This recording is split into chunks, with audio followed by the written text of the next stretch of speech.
Hey guys, I wanted to make a video going over the changes I have made in order to remain profitable as a day trader in this bear market. I think it's important to inspire new traders to always be changing with the market because those traders that don't change when the market does often become a lot less profitable. So, in order to maintain profitability in every type of market, you need to adjust your trading style to allow for that. So, without further delay, let's get into the changes that I've made in this market to make sure I still come out on top. The first change I made was my risk management. Normally, I would aim for a 2-to-1 ratio, meaning if I pick a 10-cent stop loss, I'm aiming for a 20-cent profit target. In a bear market, we often see these knives, which means big drops in price out of nowhere. So, naturally, the conclusion is the longer you hold on to a trade, the more you're risking running into a knife. And that's just bad news. That will cause you to stop out on trades pretty quickly. So the first thing I changed was moving from a 2-to-1 ratio to closer to a 1-to-1 ratio. This inherently adds more long term risk to my trading as I need to be right more often, but it takes out a lot of that immediate risk of getting knifed on because I'm not holding full positions for longer periods of time. Another reason for the 1-to-1 ratio is that the market is seeing a lot of pressure die off faster during the day, and sometimes waiting for that 2-to-1 ratio to hit takes far, far too long, much longer than normal. So instead of waiting 10, 20, or even 30 minutes for that ratio to hit, I would much rather say, you know what, I have some profits here, let's take it before something bad happens. The next thing I changed was how I decided to take profits. Normally, I would purchase a full amount and then I would hit price target. I would completely sell out of my position and look to open a new position on a new opportunity. This is a lot easier in a bull market because when it comes to small cap stocks, there are plenty of opportunities through the day, and these opportunities are more obvious in nature. They give plenty of warning before the big moves. Now that we're playing in a bear market, I had to change this up a little bit. I went from full in and full out to full in and partial outs at different intervals, and when it comes to taking partial profits, I don't have any strict rules. I more or less go off of what the current situation is looking like. If we see a stock running up really fast and it looks like it's going to hit a price target pretty soon, I will usually just leave it in there until we get really close to that price target.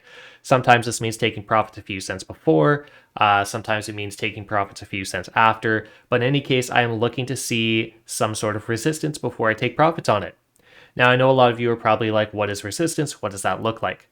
Well, there are a few different kinds of resistance we can be talking about here. We can be talking about price action resistance, which is watching how the candles form on the chart and determining when the stock is having a tougher time making it higher, or we can be talking about resistance lines, which is a predetermined level from pre-market data that shows in the past the stock has trouble pushing past a certain point. But we aren't here today to teach you about that. We're here to say that we're looking to take profits at the first sign of true resistance, whether that's price action or determined or predetermined levels. If we took profits before price target is reached and we hit price target, I'll usually take out most of the trade at that point and leave a small runner. Usually about 5% of the trade is left in at this point, and we just see how high the stock will run, which usually with such a small amount, we're looking for a ridiculous gain on it or run it into a break even or even a stop loss if it comes down to that. So when we scale out, our first scale out is usually about 70% of the trade. The next one's usually 25% of the trade, and the last one is 5%. This isn't a hard rule either. So if a trade looks ultra risky, sometimes I scale out 90% the first time and 10% the next time. Or if it's less risky and just moving slow, sometimes it's 50, 25, 25. It depends on the situation, but we have to move away from ultimatum PTs and move towards a scaling strategy to lower our risk. The third big change I've made is lowering the number of trades per day and focusing on higher grade setups. In a bull market, a blind man with a brokerage account and a keyboard can make money, so I often just shotgun trades, taking trades based on weak support levels or price action and waiting for momentum to build. And while this is super easy to do in a bull market, taking winning trades in a bear market is exponentially harder. You need to wait for those high grade setups or you'll end up taking a ton of losses.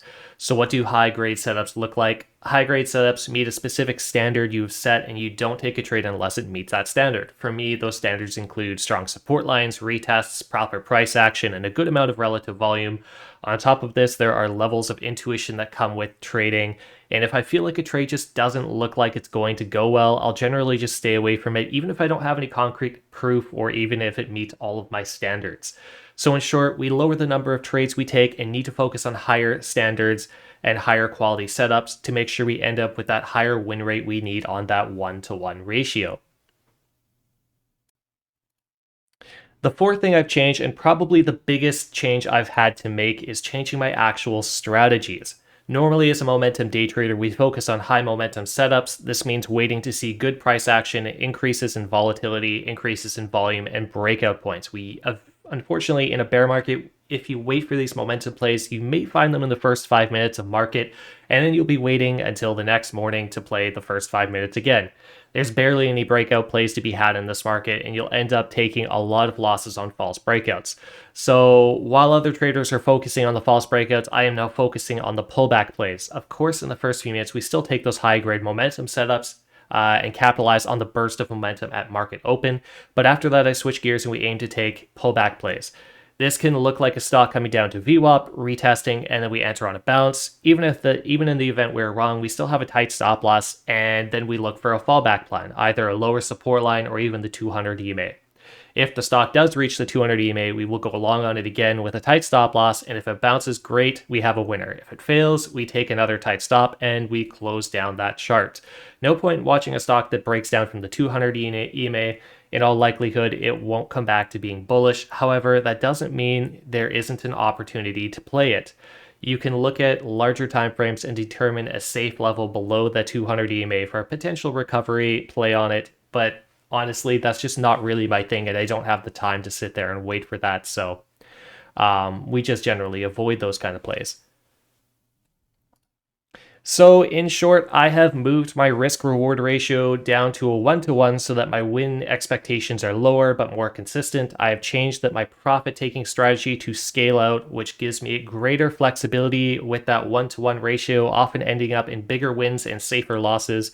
I have become more focused on higher grade setups and trusting my instincts so that I take less losses and more situationally protected wins. And lastly, I have changed my focus on setups from high momentum plays to pullback plays. One last note. I know it can be extremely difficult to be profitable in a market like this when the profit margins are slim and the losses are plentiful, but don't let it discourage you. Let it incentivize you instead. If you can be profitable as a day trader in a bear market, then you'll be a bear in a salmon run when it comes to a bull market. Becoming a solid trader all year round will secure you a high-paying career with very little risk. So keep practicing, and remember that Rags to Riches is here to help you in every step of the way. So make sure you like and subscribe to us, and check out our community on Discord, where we supply trade ideas, support, and a huge knowledge base to teach new traders how to become as profitable as they can be. The link for the Discord is in the description, and thanks for watching, guys.